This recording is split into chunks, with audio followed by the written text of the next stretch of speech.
Hello, students of CSE second year. I hope all of you are doing well in this lockdown period. As you know, with the outbreak of COVID 19, we have to stay indoors.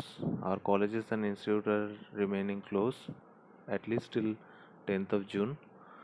So, we need to carry on the process of teaching and learning.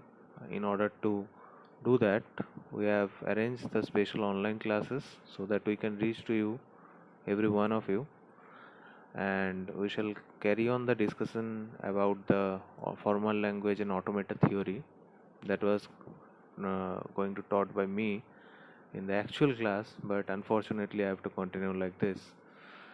I hope all of you are doing well. Now let's start with the lecture of formal language and automated theory, and wherever we left the class last time, that was from NFA to DFA conversion, and I shared the note with you in the group. Let me discuss about it, and before going on to the discussion, we have to revisit the whole thing, right? Okay, so let's start. Hello students, so today we are going to discuss automata theory and logic, and in this topic we are going to basically discuss about the NFA to DFA conversion, and that means non-deterministic finite automata to deterministic finite automata. In the class and in the previous online activities, we have already discussed what is NFA and what is DFA. Let's first of all revisit those things, then we will go to how can we convert an NFA to DFA. So we have already discussed what is a deterministic finite automata. That is going to contain certain amount of features like initial position, final state, and the set of states, and the transition function, the input symbols. These are the five things that it is going to have. But in non-deterministic finite automata, there is one clear difference with the DFA. That is, an NFA may have more than one transition labeled with a certain symbol, and an NFA may have no transition labeled with a certain symbol. That means in DFA we have already seen that whenever we are pushing 0 or 1 to any state, in those cases we are seeing that we may get some kind of we are getting any kind of output in every state. For example, let's say this is Q naught, and from here we are going to Q1, and the input symbols that is going to be used is 1. Okay, and let's say for 0 it is going to produce a self loop. Okay, and let's say Q1 is the final state. Okay, so this is a DFA. Why so, and why it is not an NFA? Because whenever you are inputting Q naught to 0, it is only going to Q naught. If there is any possibility that it is going to Q1 also using 0, and it is also going to Q naught using 0, then it is not a DFA. It is not a DFA because a single input symbol is producing two states. That means whenever we are seeing the transition table and there is 0, we are going to see that there is Q0 and as well as Q1. Okay, for this case. So in this case it is an NFA actually. Okay, this is an NFA. Okay, now that is the main difference between NFA and DFA. And one more difference is NFA are usually easier to design than equivalent DFAs, because it is not going to involve certain set of rules, so it is easier to design. Every DFA is a NFA, but every NFA is not a DFA. Obviously every DFA is going to follow the certain rules, so that means even it does not follow, it will become an NFA. But for becoming a DFA, you have to follow certain set of rules. So the vice versa is not true. That means every DFA is an NFA, but every NFA is not a DFA. So this is an example of NFA that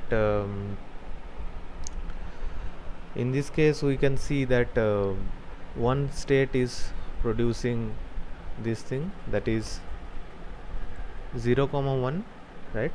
Whenever we are inserting 0 comma 1 into q1, it is producing both of the states, that is one is q1 and another is q2. That means whenever we are inserting this 0, okay, it is producing both q1 and q2. So whenever we are looking at the state q1 and we are inserting 0, it is producing both q1 and q2.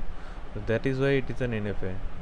If it was DFA, it would have been one state instead of two, okay, for a single input symbol on a single state. So that is the problem with NFA, or that is the main difference with NFA. So we have already covered this in our previous lectures and in our previous online activities also.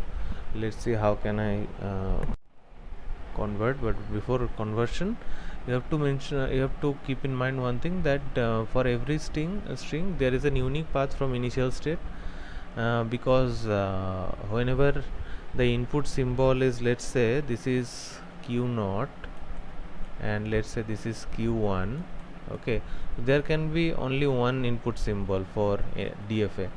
So it can be either 0 or either 1, okay. So the path will be unique path from q0 to q1, but for NFA it can be multiple, okay, or maybe there is going to be no path at all. So that is NFA. So it can be 0 comma 1, okay, and it can be neither of that. So that is the possibility in NFA, okay. Okay, let's take an example of conversion from NFA to DFA. So in this case we can see that this following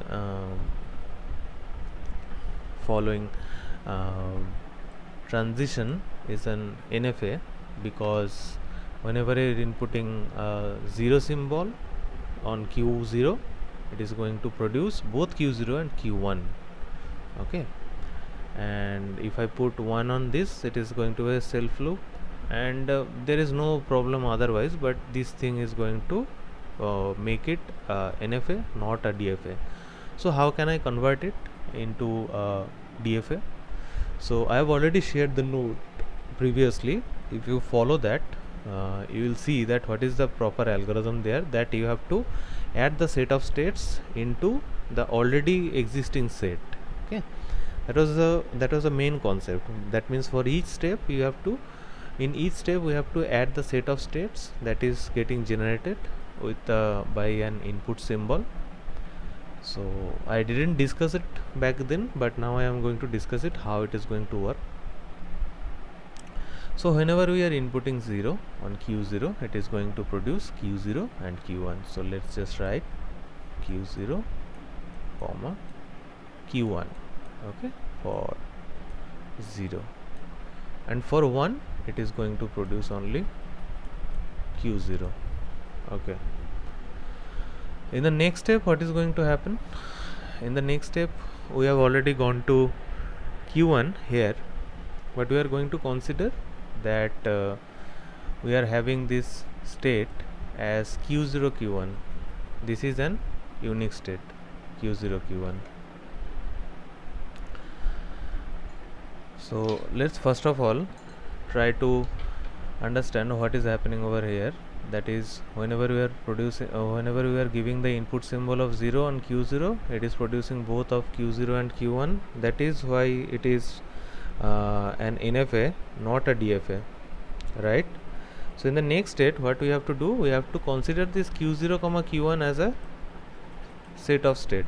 If you look at my node that I have shared, that we have to add the states into the previous one, and that is going to be a new state, okay, whenever we are converting NFA to DFA.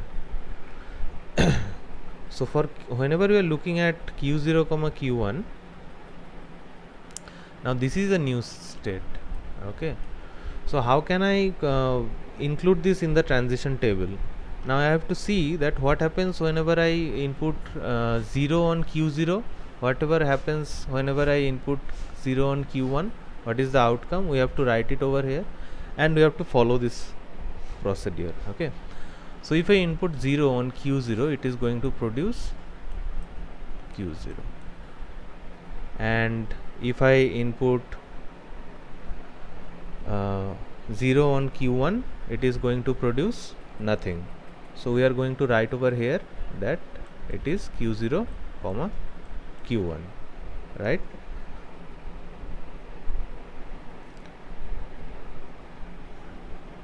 Now what will happen if I input, or if I give the input of 1 on this particular state? So if I give an input of 1 on this particular state, so it is going to produce Q0, because there is a self loop. So this is Q0, and if I input 1 on Q1, it is going to produce what? It is going to produce the following state, that is Q2. Here, this one, you can see this is Q2. So this is another new state. So I have already evaluated what is going to happen in Q0 comma Q1, and by that we have we got introduced with a new state, that is Q0 comma Q2, that we haven't evaluated yet. Okay, so now we have to evaluate this thing, Q0 comma Q2, Q0 comma Q2. Okay, now if I input 1 on Q0, what is going to be produced?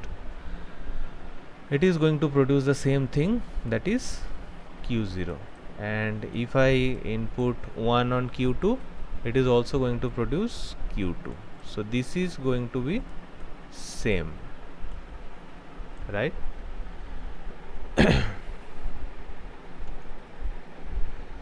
And what will happen if I input 1 on these two states? So it is going to be again, if I input 1 on actually this is actually wrong, because if I input 0 on Q0, it can produce Q0 comma Q1. Both of these states are available because of this thing, right? So this is actually Q0 comma Q1 comma Q2, right? Let me just rewrite this whole thing. So this is actually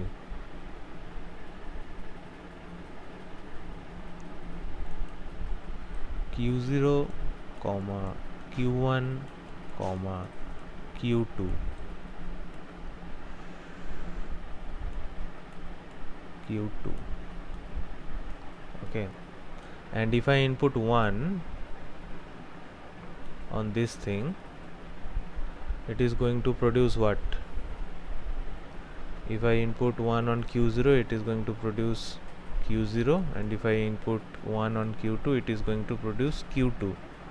Okay, so finally we have already evaluated this over here. So the new state we have got after this is Q0 comma Q1 comma Q2, right?